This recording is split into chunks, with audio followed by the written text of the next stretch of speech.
Bonjour, monsieur Laurent Louis. Vous avez été invité au forum qu'a organisé la Troisième Voie. Quelle est votre impression? Écoutez, le forum a été écourté. Je l'ai dénoncé durant mon intervention, une impossibilité pour les Congolais de s'unir et de dialoguer entre eux. Pour moi, ça pose de grosses questions en termes de démocratie. On est en Belgique, on n'est pas dans un pays où il n'y a aucune loi. Les gens qui ont envie de se réunir ont le droit de le faire. L'autorisation a été demandée, l'hôtel a été trouvé. Pour moi, il n'y a pas de problème. Donc tout le monde a le droit de s'exprimer. Je suis moi-même souvent l'objet de censure au niveau des médias. C'est pas très agréable. Et donc je ne peux jamais appuyer ce genre de comportement. Donc voilà, c'est déplorable que ça se passe comme ça et qu'il y ait une atteinte à la démocratie. Quelles que soient les idées, quelles que soient les opinions, je pense que tout le monde a le droit de pouvoir les exprimer. Alors ici on est en Belgique, on n'est pas au Congo. Ce sont les lois belges qui doivent s'appliquer.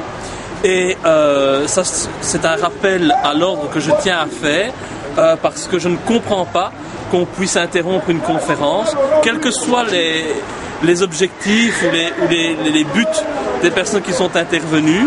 Je pense que j'ai souvent été aux côtés des combattants et je partage leur point de vue sur de nombreux sujets, mais je ne peux pas accepter la violence et l'atteinte aux droits démocratiques de ce pays. Donc bien évidemment, là, je crois que si le Congo veut sortir de l'impasse actuelle, il faut qu'il y ait une réconciliation entre tous les Congolais. Et malheureusement, on n'y assiste pas aujourd'hui. Et c'est attristant et ça me fait beaucoup de peine parce que je pense que pour créer un Congo meilleur et créer un avenir, il faut se mettre autour de la table. Et bien entendu, il faut des fois discuter avec des gens qu'on n'apprécie pas et dont on ne partage pas les idées. Mais si on veut créer une démocratie, c'est vers ça qu'il faut aller. Sinon, il faut créer une dictature. Mais alors, je ne soutiendrai jamais ce genre de régime.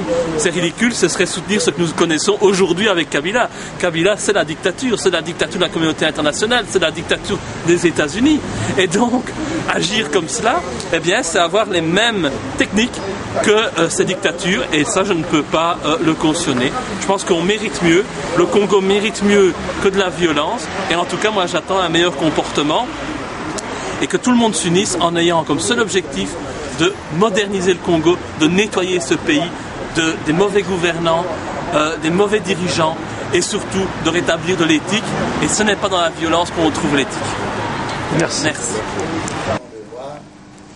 C'est d'abord de remercier la Troisième Voie pour m'avoir confié la charge de pouvoir modérer cette journée qui, pour moi, en tout cas, est intéressante. Voilà pourquoi je n'ai pas trouvé des raisons de dire non à leur demande. Je vais, pour ne pas tarder, demander au président lui-même de pouvoir nous dire un petit peu d'introduction avant de commencer. Vous êtes censé être là, donc membre de la Troisième Voie, monsieur le député, distingués invités. Nous avons tous conscience de vivre des moments exceptionnels par l'intensité et la portée des événements très différents qui se sont succédés ces derniers temps.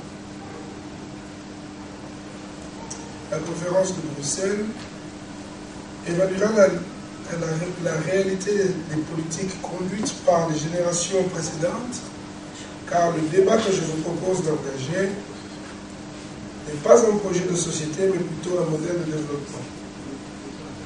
C'est une conception du Congo, celle d'un Congo nouveau. Je vous remercie donc par votre présence ici, par votre participation en toute indépendance et par vos sensibilités d'avoir compris que les enjeux peuvent nous rassembler. Nous, la diaspora tout entière, au service de notre pays, ici à Bruxelles. La conférence de Bruxelles symbolise la victoire de la raison, la victoire de l'intelligence sur l'ignorance,